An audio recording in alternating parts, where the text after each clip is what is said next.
आजच्या या कार्यक्रमासाठी मंचावर उपस्थित सर्व सन्माननीय तसेच ज्यांनी इथे मोठ्या प्रमाणात CSR निधी देऊन आपली सामाजिक बांधिलकी जोपली आहे असे WCL रमा पुरुषोत्तम फाउंडेशन आणि महाबीजचे पदाधिकारी व अकोल्यामधली संघ विचारांवर प्रेम करणारी आणि सेवा या विषयाला घेऊन आपल्या मनामध्ये काही ना काही संकल्प ठेवणारी सर्व माता भगिनी आणि बंधू भगिनींनो, आता डॉक्टर महेश देशपांडे आपल्याला सांगत होते की हेडगेवार हॉस्पिटल औरंगाबाद संभाजीनगर कशा पद्धतीने सुरू झालं. त्यांचे एक मेडिकल डायरेक्टर होते डॉक्टर अनंत पंढरे, आत्ता प्रोजेक्ट डायरेक्टर म्हणून काम करतात, ऑर्थोपेडिक सर्जन आहेत. डॉक्टर होते पण आमची भेट एका वेगळ्या प्रसंगाने झाली. एका संघाच्या शिबिरामध्ये ते प्रबंधक म्हणून आले होते. ऑर्थोपेडिक सर्जन अधिकारी विभागामध्ये प्रबंधक म्हणून ते आलेले होते. मी पण त्या शिबिरामध्ये योगायोगाने होतो. गप्पा गोष्टी झाल्या.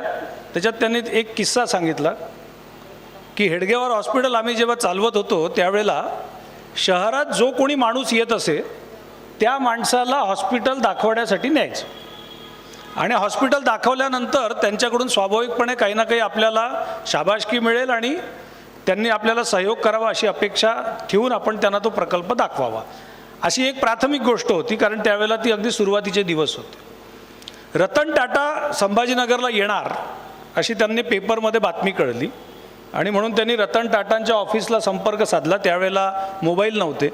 फॅक्स मशीननी फॅक्स केला की असं असं आमचं काम आहे, तुम्ही आमच्या रुग्णालयाला भेट देण्यासाठी यावं. आणि काय आश्चर्य झालं की त्यांच्या कार्यालयाने तो फॅक्स बघितला आणि ती मागणी मान्य केली आणि रुग्णालयाची भेट ठरली. रतन टाटा रुग्णालयाचं सगळं काम बघण्यासाठी परिसरामध्ये आले. परिसर बघितला आणि परिसर बघितल्यानंतर त्यांनी आपल्या PA बोलवलं की माझी पिशवी घेऊन ये. रतन टाटांनी ऑन दी स्पॉट, आजपर्यंतच्या इतिहासात टाटा ट्रस्टमध्ये असं कधीही झालं नाही की टाटांनी त्या जागेवर कधी कोणाला चेक दिला. डॉक्टरांच्या नावाची पुण्याई काय असते, त्याच्यासाठी घेतलेले प्रयत्न काय असतात. डॉक्टरांच्या डोळ्यामध्ये मी बघत होतो अनंत पंढरेंच्या की त्यांनी त्या ठिकाणी एक भरीव देणगी त्या काळामधली 95 लाख रुपये 1992-94ची गोष्ट असावी रतन टाटांनी दिली. मी अनंत पंढरेंना त्याच्यानंतर विचारलं की डॉक्टर तुम्हाला याच्याविषयी काय वाटलं. रतन टाटांनी ज्यावेळेला ही देणगी दिली त्यावेळेला ते म्हणाले की संघ कार्य हे ईश्वरी कार्य आहे, आम्ही प्रत्यक्ष ईश्वरी कार्यच करतो आहे याच्यावरचा विश्वास आमचा दृढ झाला त्या एका घटनेने. आपल्या समाजामध्ये हिंदू संस्कृतीमध्ये जी शिकवण आम्हाला लाभलेली आहे ती शिकवण कोणाच्यासाठी थांबण्यासाठी आम्हाला थांबावंच लागत नाही. समाजामध्ये ज्यावेळेला दुःख दिसतं, कष्ट दिसतं, त्यावेळेला प्रत्येकजण ते दुःख आणि कष्ट दूर करण्यासाठी म्हणून कामाला लागतो. असेच अनेक उदाहरणांची शृंखला ज्या संघ प्रेरणेतून डॉक्टर हेडगेवार हॉस्पिटल यांनी उभी केली. त्यांनी काही कोणाच्याकडे गाऱ्हाणं नाही घातलं की अशी अशी समस्या आहे, वैद्यकीय क्षेत्रामध्ये खूप सारे बदल अपेक्षित आहेत, लोकांना अनेक समस्या आहेत. त्यांनी विचार केला की आम्ही हे करू शकतो का आणि ते करते झाले. त्यांनी कुठल्या लोकप्रतिनिधींच्या मागे नाही फिरले, समस्यांचा पाडा नाही वाचला. त्यांना समस्या दिसली, त्या समस्यांना भिडण्याचं त्यांनी ठरवलं. कारण मनामध्ये संवेदना होती समाजाच्या विषयी आणि मनामध्ये करुणेचा भाव होता. आत्ता आपण जे गीत ऐकलं त्याच्यामध्ये आपल्याला हे कळतं की ही संवेदना आणि ही करुणा आपल्या आध्यात्मिक भावनेमधून आपसुकच सगळ्यांमध्ये आलेली असते. जो जो कोणी या भारतभूमीमध्ये हिंदू धर्माचा अनुयायी धार्मिकतेने चालणारा आहे त्याच्यामध्ये ही संवेदना आणि करुणा असतेच, तो छोटा असो की मोठा असो. एक कथा मी आत्ता पुस्तकामध्ये वाचली की एक मॅनेजमेंटचा प्राध्यापक एकदा आपल्या कॉलेजमध्ये घरून जायला निघालेला असतो. चेन्नईची घटना आहे. मोठा सिग्नल लागला, ट्रॅफिक जाम लागला असेल, एक 5-7 मिनटं तरी आता जाणार म्हणून तो थोडासा विचलित झाला होता. इकडे तिकडे बघत होता, AC कारमध्ये बसला होता, तर रस्त्याच्या बाजूला त्याला एक बाई केळी विकताना दिसली. आता स्वाभाविकपणे केळी विक्रेती आहे, ती सगळ्यांना आवाज देऊन राहिली, 10 रुपयाचे 5 केळी, 10 रुपयाचे 5 केळी, 10 रुपयाचे 5 केळी. तो ती घटना बघत होता. एक माणूस आला आणि त्या माणसाने तिला म्हटलं की मला 10 रुपयाची 6 केळी दे. त्या बाईने म्हटलं नाही, मी 10 रुपयाची 6 नाही देऊ शकत, घ्यायची असतील तर 10 रुपयाची 5च द्या. ते गिराईक समोर चाललं गेलं. त्या बाईने ते गिराईक सोडलं होतं. थोड्या वेळाने एक लहान मुलगा त्या बाईच्या समोर जोरजोराने रडताना तिला दिसला. हे प्राध्यापक महाशय आपल्या AC कारमधून बघून राहिले. तो लहान मुलगा रडतो आहे, तर त्यावेळेला त्या बाईने त्याला विचारलं, तू का रडतो आहे? तो म्हणे मला भूक लागली आहे. तर म्हणे तुझी आई कुठे आहे? त्यांनी समोर बोट दाखवलं की ती एक मोठी बिल्डिंग आहे, त्या बिल्डिंगवर बांधकाम कामगार म्हणून माझी आई आहे. आता ती दुपारी येईल 2:30-3 वाजता, त्यावेळेला मला खायला मिळेल, पण मला आत्ता भूक लागली आहे म्हणून रडू येत आहे. केळीवाल्या बाईंनी काय करावं? ती अत्यंत गरीब घरची आहे. तिने आपल्या केळीच्या घडातले 2 केळी काढले आणि त्याच्या हातावर ठेवून दिले. मॅनेजमेंटच्या प्राध्यापकाला प्रश्न पडला की हिने आत्ता 10 रुपयाची 5 विकते आहे, 6 दिली नाही, पण याला 2 का बरं दिली? त्यांनी काच खाली केला, त्या बाईला बोलवलं. तर म्हणे कागद तुला आत्ता त्याने 10 रुपयाची 6 मागितली होती? तर म्हणे हो मागितली होती. मग तू दिली नाही? तर म्हणे नाही मी दिली नाही. मग तू याला 2 फुकट का बरं दिली? ती बाई विचारते तुम्हाला दिसत नाही का, तो पोरगा भुकेलेला आहे आणि भुकेलेल्या मदत केली पाहिजे असं मला माझ्या संस्कारांनी शिकवलेलं आहे. आपल्याला समाजामध्ये असं दिसतं की अनेक मोठे मोठे लोक आहेत, डिग्र्या मोठ्या मोठ्या आहेत, घरं मोठी मोठी आहेत, पण हे त्यांना समजत नाही, हे त्यांना कळत नाही, समाजाचं दुःख दिसत नाही. याचं कारण जी आपल्या धर्माने दिलेली आध्यात्मिकतेची भावना आहे ती कुठेतरी लोप पावलेली असते, विस्मृतीमध्ये गेलेली असते. ही जी संवेदना आहे, ही संवेदना निस्वार्थ सेवा उभी करत असते. आपल्या इथे हिंदू परंपरेने सेवेचं महत्त्व अनन्यसाधारण सांगितलेलं आहे. दुर्दैवाने आमच्या डोळ्याच्या समोर जे काय मार्केटिंग आत्ता झालं की सेवा म्हणजे काय, त्याच्यामध्ये अनेक वेगवेगळे विषय डोळ्यासमोर येताना दिसतात. पण आमच्या परंपरेने आम्हाला जे सांगितलेलं आहे, शुद्ध निस्वार्थ निरपेक्ष सेवेसारखं दुसरं कुठलंही पुण्यकार्य नाही. आणि किती आधीपासून सांगितलेलं आहे. आता वसुंधरा काकूंनी अतिशय सुरेख हेडगेवार हॉस्पिटलमध्ये जे लागलेला श्लोक आहे तो श्लोक सांगितला. किती जुना असेल, सेवेची परंपरा किती जुनी असेल. हिंदू विचार कसा करतो? महाभारतामध्ये द्रोण पर्व आहे, त्या द्रोण पर्वामध्ये राजा रंतीदेव हा श्लोक म्हणतो जो वसुंधरा काकूंनी सांगितला होता. नत्वहम कामये राज्यम न स्वर्गम न पुनर्भवम. माणसाला काय पाहिजे असतं, तर तो म्हणतो मला राज्य नको, मला स्वर्ग पण नको, आणि पुढची काय अजून अपेक्षा आहे, न पुनर्अभवम म्हणजे परत या पृथ्वी तलावर यायचं नाही, म्हणजे मोक्ष. तो म्हणतो मला राज्य पण नको, स्वर्ग पण नको, मोक्ष पण नको. मग मागणं काय आहे तुझं? रंतीदेव पुढे म्हणतो कामये दुःख तप्तानाम प्राणीनाम आर्तनाशिनम. ज्या सगळ्यांच्या जीवनामध्ये दुःख आहे ते दुःख दूर करण्यासाठी मी एक सहाय्यक झालो पाहिजे, अशी प्रार्थना त्यांनी तेथे केलेली आहे. किती जुनी आहे? महाभारत काळापासून. आपण सगळ्यांनी रामचरितमानस ऐकलाय. रामचरितमानसामध्ये एक चौपाई येते, त्याच्यामध्ये तुलसीदासजी म्हणतात परहित सरिस धर्म नाही भाई, परपीडा सम नाही अधमाई. दुसऱ्याचं हित साधणे याच्यासारखा कुठलाही धर्म नाही, आणि दुसऱ्याला दुःख देणे याच्यासारखा अधर्म नाही. एकदम सोपी गोष्ट करून सांगितली. अनेक आपल्या पूर्वजांनी आम्हाला सेवेचं जे महत्त्व सांगितलं, त्याच्यामध्ये सृष्टी जी बनलेली आहे ती सृष्टी देखील सेवाच आम्हाला शिकवते. परोपकाराय फलंती वृक्षः. झाडं पण मनुष्यावर परोपकार करण्यासाठी आपल्याला फळं देत असतात. परोपकाराय वहंती नद्या. नदी देखील तुम्हाला पाणी देण्यासाठी वाहत असते. परोपकाराय दुहंती गावः. गायी देखील परोपकार करण्यासाठीच दूध येत असतात. तुम्ही तर प्रत्यक्ष मानवी शरीर धारण केलेले आहे. परोपकारार्थम इदम शरीरम. आणि म्हणून हे जे शरीर आम्हाला मानवी देहामध्ये लाभलेलं आहे त्याचा परोपकारासाठी उपयोग केला पाहिजे, अशी शिकवण आपल्या धर्माने आम्हाला दिली आणि ती प्रत्येकामध्ये विद्यमान आहे. आपल्या सगळ्यांना कल्पना आहे की स्वामी विवेकानंद या देशामध्ये एक मोठी अभूतपूर्व हिंदुत्वाची लाट उभी करण्याचं श्रेय ज्यांना जातं, की ज्यांनी या देशातल्या हिंदूंमध्ये एक स्वाभिमान उत्पन्न केला, त्यांची स्थिती काय होती तर समाजाची पूर्ण परिस्थिती बघत असताना जवळपास 3-3.5 वर्ष स्वामी विवेकानंद संपूर्ण भारतभर फिरत होते. त्या परिव्राजकाच्या अवस्थेमध्ये संपूर्ण भारत फिरत असताना ते सगळ्या भारतातलं दुःख बघत होते, दैन्य बघत होते आणि आपला पुढचा मार्ग काय असेल तो मार्ग शोधण्याचा प्रयत्न करत होते. आणि ज्या वेळेला त्यांचं हे भारत भ्रमण संपलं त्यावेळेला ते कन्याकुमारीला पोहोचले.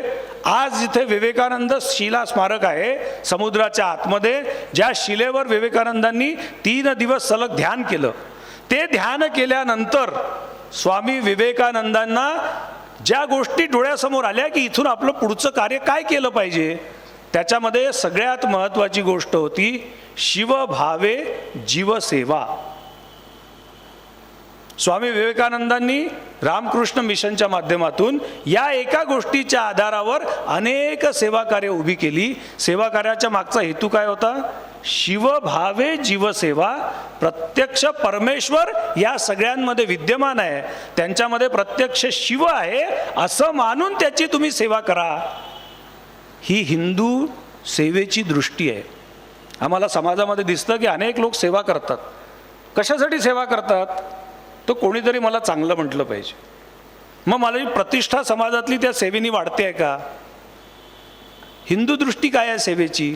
सेवेची हिंदू दृष्टी आहे शिवभावे जीवसेवा. आपल्या इथे असं म्हटलं आहे की सेवा अहंकाराचं हरण करण्याचं माध्यम झाली पाहिजे, की मी प्रत्यक्ष परमेश्वराची सेवा करतो आहे हा भाव जेव्हा मनामध्ये येतो त्यावेळेला एक निस्वार्थ आणि निरपेक्ष भावना मनात उत्पन्न होते जी माणसाच्या अहंकाराचं हरण करते. आपण सगळ्यांनी रमण महर्षींचं उदाहरण ऐकलं आहे. असं म्हणतात की रमण महर्षी प्रत्यक्ष परमेश्वराशी संवाद साधू शकायचे. त्यांनी प्रत्यक्ष परमेश्वराला बघितलं आहे अशी सगळीकडे ख्याती त्यांची होती. एकदा एक पाद्री, ख्रिश्चन पाद्री रमण महर्षींना भेटण्यासाठी गेला आणि त्यांना म्हटलं की अहो मी असं ऐकलं आहे की तुम्ही प्रत्यक्ष परमेश्वराला बघितलं आहे, खरं आहे का? रमण महर्षी म्हणाले हो मी प्रत्यक्ष परमेश्वराला बघितलं आहे. तर तुम्ही परमेश्वराशी बोलले आहे का? तर म्हणे हो मी परमेश्वराशी बोललो देखील आहे. तर म्हणे तुम्ही माझी त्याची भेट घालून द्याल का? तो म्हणे बिलकुल, तू उद्या सकाळी ये, मी तुझी परमेश्वराची भेट घालून दे. दुसऱ्या दिवशी तो सकाळी पाद्री त्यांच्या आश्रमामध्ये आला, थोडा वेळ थांबला आणि रमण महर्षी त्याला म्हणाले की चला आपण सोबत जाऊया. आश्रमातून जंगलाच्या वाटेने दोघं जण सोबत चालत निघाले. एक थोडा अंतर चालल्यानंतर 4-5 किलोमीटरच्या नंतर तिथे एक झोपडी होती. त्या झोपडीच्या आतमध्ये रमण महर्षी गेले. त्या ठिकाणी एक कुष्ठरोगी त्या झोपडीमध्ये, त्याची विश्रांतीची जागा म्हणून ती झोपडी होती, तिथे पडलेला होता. रमण महर्षी आले, त्यांनी त्याच्या सगळ्या जखमा साफ केल्या. त्या स्वच्छ केलेल्या जखमांवर औषधी लावली. औषधी लावल्यानंतर त्याचं बँडेज केलं. बँडेज केल्यानंतर त्याच्या घरामध्ये जी काय चुला चोखा होता त्याच्यावर एक खिचडी मांडली. खिचडी मांडून त्याचं भोजन करवलं. आणि ते सगळं झाल्यानंतर निघताना त्याला म्हणाले प्रभू मी आता उद्या पुन्हा येईन. तोपर्यंत हा ख्रिश्चन पाद्री बाहेर बसलेला होता. आणि बाहेर आल्यानंतर जेव्हा हे परत चला त्याला म्हणाले की चला आता आपण परत जाऊ. तेव्हा त्या पाद्रीने विचारलं अहो पण तुम्ही तर मला परमेश्वराचं दर्शन करायला आणलं होतं ना? तर म्हणून मी आतापर्यंत काय करत होतो? हा प्रत्यक्ष परमेश्वराचंच मी आत्ता भेट घेत होतो, तू तर बाहेर बसलेला होतास. इतक्या अत्युच्च पातळीचा संस्कार देणारी आमची हिंदू संस्कृती आहे की ज्याची सेवा करायची आहे त्याच्यामध्ये प्रत्यक्ष परमेश्वराचं दर्शन आम्ही करतो आणि म्हणून परमेश्वराचीच सेवा आम्ही करतोय. म्हणून आमच्या इथे आम्ही म्हटलंय सेवा परमो धर्म. आमच्यापैकी अनेक जण असं म्हणतात की अहो आम्हाला खूप काही करायची इच्छा आहे पण आम्हाला संधीच मिळत नाही. अनेकांना असं वाटतं की आपण काहीतरी केलं पाहिजे, पण मग आडवं काय येतं?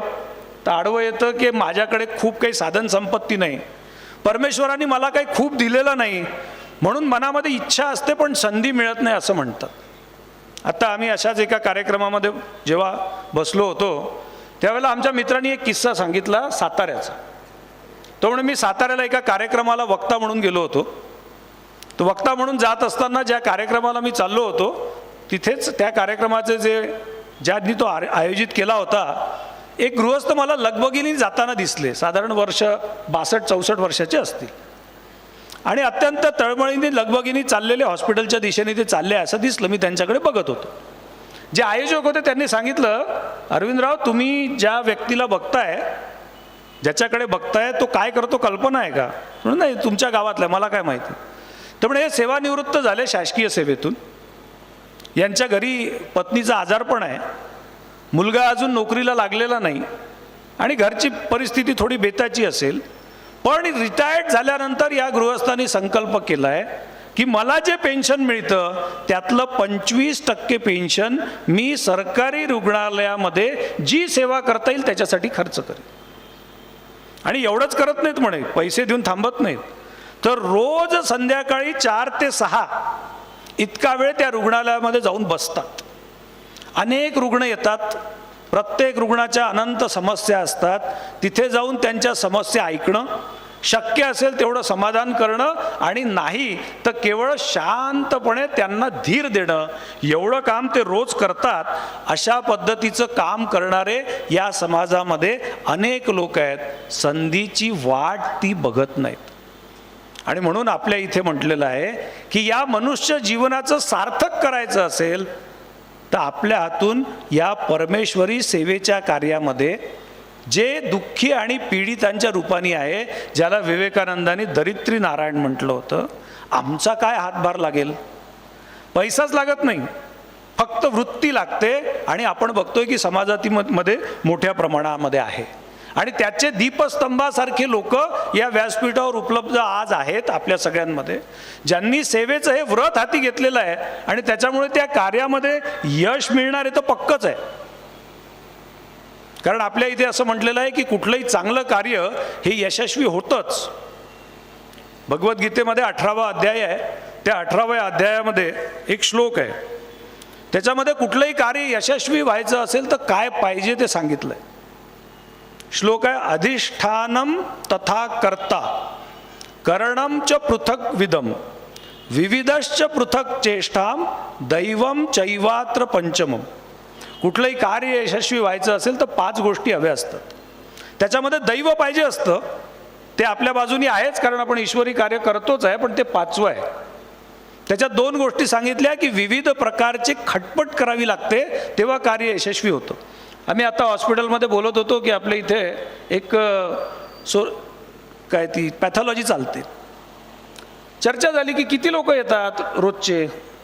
डॉक्टरांचे मित्र पण जालन्याहून आले. त्यामुळे अहो तुमच्याकडे मशिनरी खूप आहे पण रुग्ण कमी आहेत, खटपट करावी लागेल, लोकांपर्यंत जावं लागेल, आपली फुल कपॅसिटीनी मशीन चालली पाहिजे, समाजाला अनंत गरज आहे, आमची खटपट कमी पडते, त्यांच्यापर्यंत पोचायसाठी विविध प्रयत्न आपल्याला केली पाहिजे. तिसरी महत्त्वाची गोष्ट सांगितली की करता पाहिजे, तो करणारा पाहिजे, चांगला पाहिजे. आत्ता कोणीतरी एक शब्द प्रयोग केला होता, सात्विक पाहिजे. 18व्या अध्यायामध्ये गीतेमध्ये पुढे एक श्लोक आलेला आहे ज्याच्यामध्ये सात्विक कर्ता म्हणजे काय ते दिलेलं. मुक्त संगो अहमवादी धृत्युत्साह समन्विता सिद्ध सिद्ध्योर निर्विकारः कर्ता सात्विक उच्यते. हे जे कार्य करणारे कार्यकर्त्यांची फळी आहे, अकोला अर्बन बँकेचे कर्मचाऱ्यांचे हात याच्यामध्ये लागलेले आहेत. हे सगळे कर्ता कसे पाहिजे आहेत? मुक्त संगो नहमवादी, जे मुक्त संघ आहेत, अलिप्त आहेत आणि अहंकाराच्या विरहित आहेत, ज्यांना अहंकाराची बाधा झालेली नाही.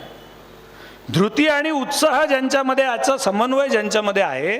आणि सगळ्यात महत्त्वाची गोष्ट सिद्ध सिद्ध्योर निर्विकारः, जे काय मिळेल त्याच्यामध्ये ते निर्विकार आहेत, आज चांगला आहे उद्या वाईट आहे, त्यांना फरक पडत नाही.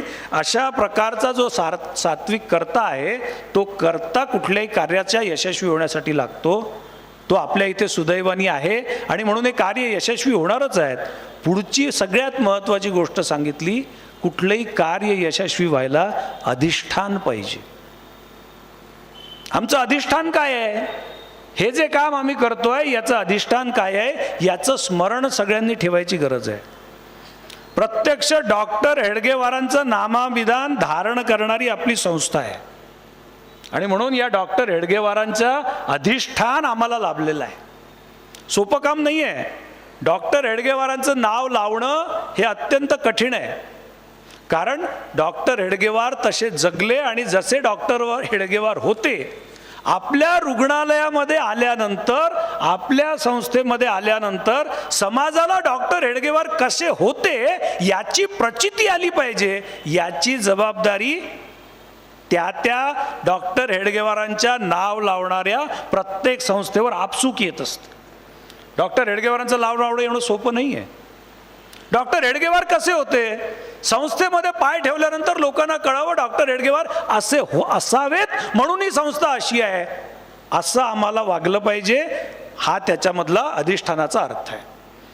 डॉक्टर हेडगेवार कसे होते तर एकदा एक प्रसंग सांगतात की आपले संघाचे सहसरकारेवा होते, पुढे ते सरकारेवा पण होते.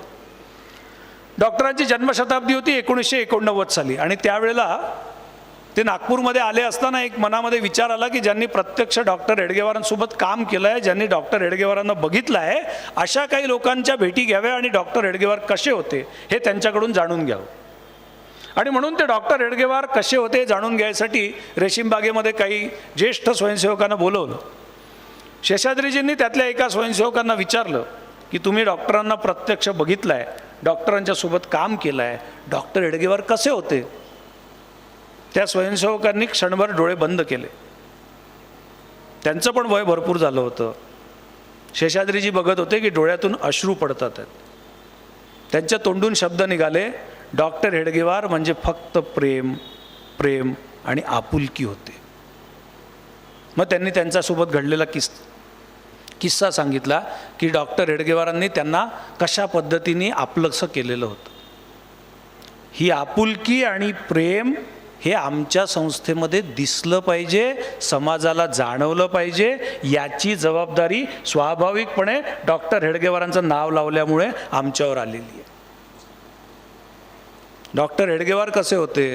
डॉक्टर हेडगेवारांनी त्यांच्या उभ्या हयातीमध्ये कुठल्याही प्रसिद्धीच्या पाठीमागे ते लागले नाही. त्यांनी जे आयुष्य झिजवलं त्याच्यामध्ये एकही पुस्तक लिहिलेलं नाही, एकाही ठिकाणी साक्षात्कार दिलेला नाही. केवळ आपलं कर्म मानून पुढच्या पिढीच्या हाती हे सोपवायचं आहे याच्यासाठी ते कार्यरत होते. ही प्रसिद्धी परांगमुक्ता आपल्या जीवनामध्ये असली पाहिजे, संस्थेमध्ये असली पाहिजे. बरेच वेळेला कार्य जागेवर राहतं, मनामध्ये इच्छा जागृत होतात की आपण मोठं झालो पाहिजे. हे डॉक्टर हेडगेवारांचा कुळाचार नाही. आम्ही डॉक्टर हेडगेवारांचं कुळ जेव्हा लावतो, नाव जेव्हा लावतो, तेव्हा याची पण चिंता आम्हाला करायची गरज आहे. आत्ता एक दिल्लीमध्ये मोठं भवन यशवंतराव केळकर नावाचे आपले कार्यकर्ते होते, त्यांच्या नावाने झालं. त्या कार्यक्रमामध्ये प्रमुख अतिथी, प्रमुख वक्ते जे होते त्याचे आपले पूजनीय सरसंघचालकजींनी त्याच्यामध्ये एक किस्सा सांगितला यशवंतरावचा. त्यांना 75 वर्ष जेव्हा झाली त्यावेळेला त्यांचा एक सत्कार समारंभ होता. बाळासाहेब देवरस त्या कार्यक्रमाला आले. त्यांनी असं म्हटलं की यशवंतराव केळकर डॉक्टर हेडगेवार कुलोत्पन्न होते. कुलोत्पन्नाचा अर्थ कळतो, कुळात जन्माला येणारे. एवढा परिचय त्यांचा पुरेसा आहे. मग डॉक्टर हेडगेवारांचं कुळ, त्यांचं नाव आम्ही लावतोय. डॉक्टर हेडगेवार कुलोत्पन्न म्हणजे काय? तर डॉक्टर हेडगेवारांचं वैशिष्ट्य होतं, जी माणसं सोबत आली त्यांना घेऊन, जशी आली तशी, त्यांना पाहिजे तसं बनवून, जी आली त्यांना पाहिजे तसं घेतलं, आपल्याला पाहिजे तसं घडवलं आणि त्या सगळ्यांच्या सोबत जीवनपर्यंत एकत्र होऊन चालत राहिले. आणि असे एकत्र होऊन चालत राहणारे अनेक उत्पन्न केले. हे डॉक्टर हेडगेवारांचा कुळाचार आहे. आणि म्हणून जे काम आम्ही हाती घेतलेलं आहे, डॉक्टरांचं नाव त्याला आम्ही दिलेलं आहे, त्याच्यामध्ये ही पण एक आवश्यकता आहे की कुठलंही काम ज्यावेळेला चांगल्या पद्धतीने अविरत चालायचं असतं त्यावेळेला एक सक्षम चमू बांधण्याची गरज असते. त्या चमूच्या आधारावरच त्या कामाचा पुढे विकास होत असतो.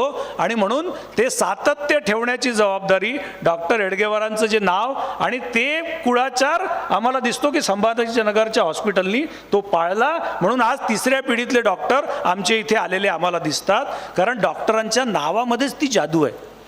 त्यांची वैशिष्ट्य ही होती की मला स्वतःला मागे ठेवायचं आणि कामाला पुढे ठेवायचं. या वैशिष्ट्याला धारण करणारे आम्ही सगळेजण या हॉस्पिटलची जी सगळी चाहती मंडळी आहोत, त्या सगळ्यांच्या आधारावर हे हॉस्पिटल पुढे जाईल हे तर अतिशय स्पष्टपणे आम्हाला दिसतंय. डॉक्टर हेडगेवार हे जसे डॉक्टर त्यांना म्हणतात तसे ते समाजाची नाडी ओळखणारे डॉक्टर होते. डॉक्टर हेडगेवारांनी आपल्या या आत्मविस्मृत हिंदू समाजामध्ये एक चैतन्य उत्पन्न केलं आणि त्यांना एक मोठं लक्ष पण दिलेलं आहे. त्यांनी सांगितलं होतं की हिंदू समाजाचं एक मोठं भवितव्य या जगासाठी आहे.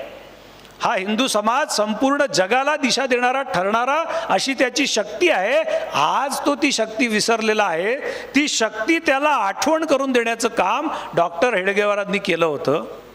आणि आता आम्हाला दिसतं आहे की आज विश्व कल्याणासाठी हिंदूंची एक समर्थ अशी संघटना, त्याच्या माध्यमातून उभी झालेली अभेद्य शक्ती उभी झालेली आपण बघतोय. आज डॉक्टर हेडगेवारांनी जे काम सुरू केलं, जे आपण मंचावर बघतोय की त्याला आता 100 वर्ष पूर्ण होऊ घातलेली आहेत.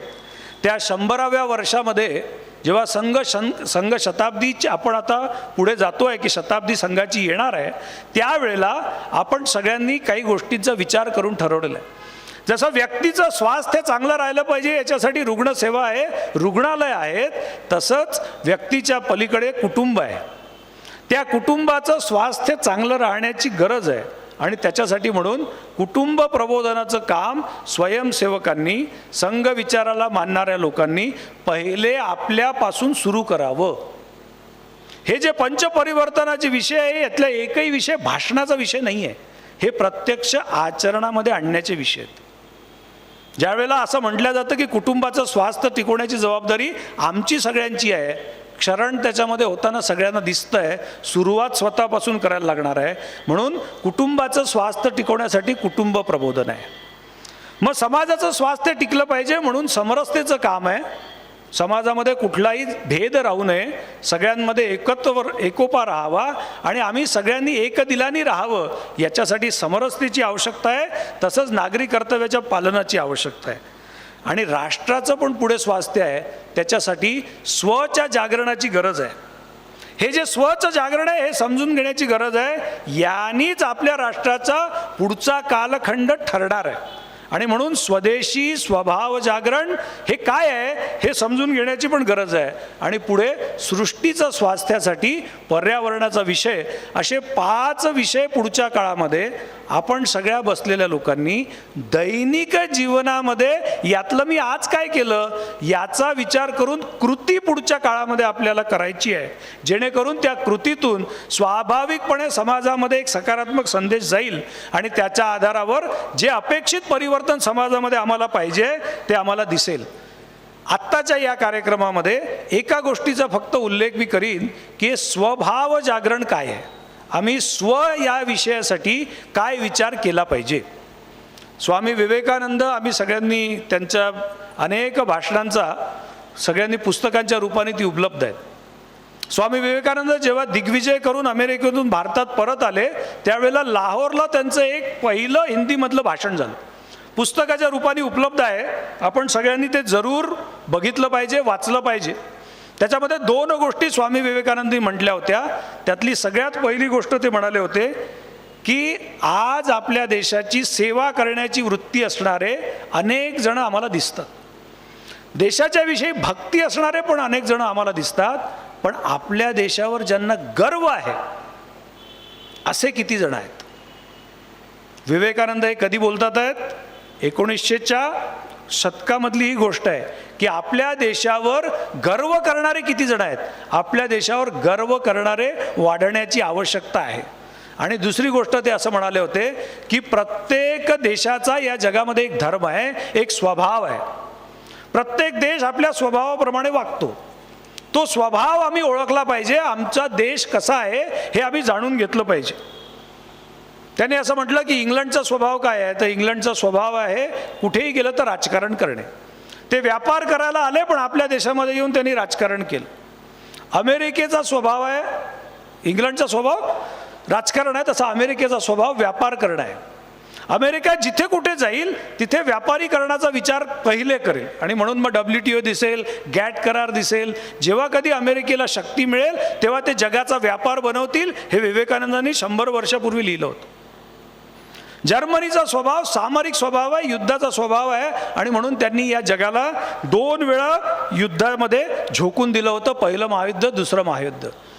विवेकानंद त्या भाषणात असं म्हणतात, आमच्या देशाचा स्वभाव काय आहे, तर धर्म हा भारताचा स्वभाव आहे आणि म्हणून स्वतःचा स्वभाव ओळखणं याची पहिले आवश्यकता आहे आणि तो स्वभाव ओळखून त्याच्यानुसार आचरण करणं. मग अनेक गोष्टींमध्ये स्व येतो, त्याच्यामध्ये स्वाभिमान येतो, त्याच्यामध्ये स्वकीय येतात, त्याच्यामध्ये स्वजन येतात. या सगळ्या गोष्टींमध्ये आमचा स्व काय आहे आणि आम्ही आज त्याच्यापासून कुठे दूर जातो आहे जरा विचार करा. साधी छोटी गोष्ट आहे. आज एक सगळ्यात महत्त्वाची आवश्यकता आहे की आम्हाला आमच्या देशाचा गर्व वाटण्यासाठी आमच्या स्वला ओळखून आम्ही समोर गेलं पाहिजे. त्याची सुरुवात कुठून होणार आहे? आमचं जे आहे आमचं, ते आमचं काय काय आहे त्याच्याविषयी गर्व आहे का? आमची असते भाषा. इथे बसलेले यच्चे यावत सगळे लोक कोणत्या भाषेमध्ये आपल्या मुलाला शिकवायला पाठवता? कधी विचार केलाय का? असं वाटतं. त्याला असं म्हटलं आहे की अजूनही आम्ही मानसिक गुलामगिरीमधून बाहेर आलेलो नाही. कशाची मानसिक गुलामगिरी आहे? इंग्रजी भाषेची मानसिक गुलामगिरी. संवादाची भाषा ती आपली असताना ज्याच्यामध्ये आम्हाला असं वाटतं की या भाषेतून शिकल्याशिवाय जगात प्रगतीच करता येत नाही. तर स्वभाषेच्या विषयी आमच्या मनामध्ये असणारी न्यूनगंडाची भावना दूर सारून गौरवाची भावना उभी करायला लागली. मग लोक अनेक गोष्टी सांगतात, अनेक दाखले देतात की इंग्रजीशिवाय पर्यायच नाही हो, जग त्याच्याशिवाय चालूच शकत नाही. मग जगामध्ये जी जर्मनी आहे तिथे लोक गेले, आता ते जर्मनीमध्ये कोणत्या भाषेत व्यवहार करतात? त्यांच्याकडे सायन्स टेक्नॉलॉजी नाही आहे, त्यांच्याकडे सायन्स टेक्नॉलॉजी आहे. बाजूला फ्रान्स आहे, इंग्लंडच्या बाजूला एक नदी ओलांडली की फ्रान्स आहे. फ्रान्सचा टॅक्सी ड्रायव्हरही इंग्रजी बोलत नाही. तो फ्रान्समध्ये शिकतो, फ्रेंच भाषेतच शिकतो, त्याला इंग्रजी शिकायचं काम नाही पडत. ज्यांनी तंत्रज्ञानात प्रगती केली तो जपान पण त्याच भाषेमध्ये शिकतो, बाजूला असणारा चीन पण त्यांच्याच भाषेमध्ये शिकतो. 140 कोटीच्या भारतीय लोकांच्या मनामध्ये हा जो न्यूनगंड आहे, हा न्यूनगंड दूर करण्याचं दायित्व आम्हा सगळ्यांचं आहे आणि तो आहे स्वबोध, स्वदेशी, डिकॉलनायझिंग द भारतीय माइंड्स. आमच्या मनावर जे पारकीयांनी गुलामगिरीचं गारुड उभं केलेलं आहे ते ध्वस्त करून पुन्हा एकदा स्वगौरवाची भावना सगळ्या समाजामध्ये उत्पन्न करणं म्हणजे स्वबोध आहे. आणि या जन्मशताब्दीच्या काळामध्ये अशा प्रकारच्या गोष्टींना आपल्या जीवनामध्ये उतरवून आपण सगळ्यांनी पुन्हा एकदा जी गोष्ट डॉक्टर एडगेवारांनी 100 वर्षांपूर्वी सुरू केली होती की या भारत मातेला पुन्हा एकदा तिच्या वैभवशाली स्थितीमध्ये आणणं, जे आता नजीकच्या काळामध्ये होताना आम्हाला दिसतंय, त्याच्यापर्यंत आपण जाण्याचा संकल्प आजच्या या दिवशी करू. एक अत्यंत पवित्र कार्य, परमेश्वरी आशीर्वाद पावसाच्या रूपाने ज्याच्यामध्ये मिळतो आहे ते यशस्वी होणार. संस्थेचे अध्यक्षांनी सगळ्यांना विनंती केली आहे की याच्यामध्ये आपण सगळ्यांनी योग्य ते सहकार्य करावं. ती विनंती करायची गरजच पडत नाही, कारण आपला समाज अत्यंत सजग आहे. जे जे काही म्हणून चांगलं काम आहे त्या चांगल्या कामाला आजपर्यंत त्यांनी कधीही खाली पडू दिलेलं नाही, याही कामाला पडू देणार नाही. या कामाचा उत्कर्ष होईल. फक्त आवश्यकता आहे ती कृतिशीलतेची, क्रियाशीलतेची आणि सक्रियतेची. ती आपण सगळेजण या संस्थेवर प्रेम करणारे आणि या संस्थेचे सहभागी घटक अकोला अर्बन बँकेचे सर्व कर्मचारी पुढच्या काळामध्ये पूर्ण करू. जो संकल्प आज सगळ्या वक्त्यांनी इथे मांडला की आम्हाला एक मोठं हॉस्पिटल उभं करायचं आहे. ते हॉस्पिटल डॉक्टर हेडगेवारांच्या नामाभिधानाप्रमाणे सगळ्यांसाठी प्रेरणेचं स्रोत राहील, आपुलकीचं केंद्र राहील, प्रेमाचं केंद्र राहील असा विश्वास व्यक्त करतो. त्यांना शुभेच्छा देतो आणि थांबतो.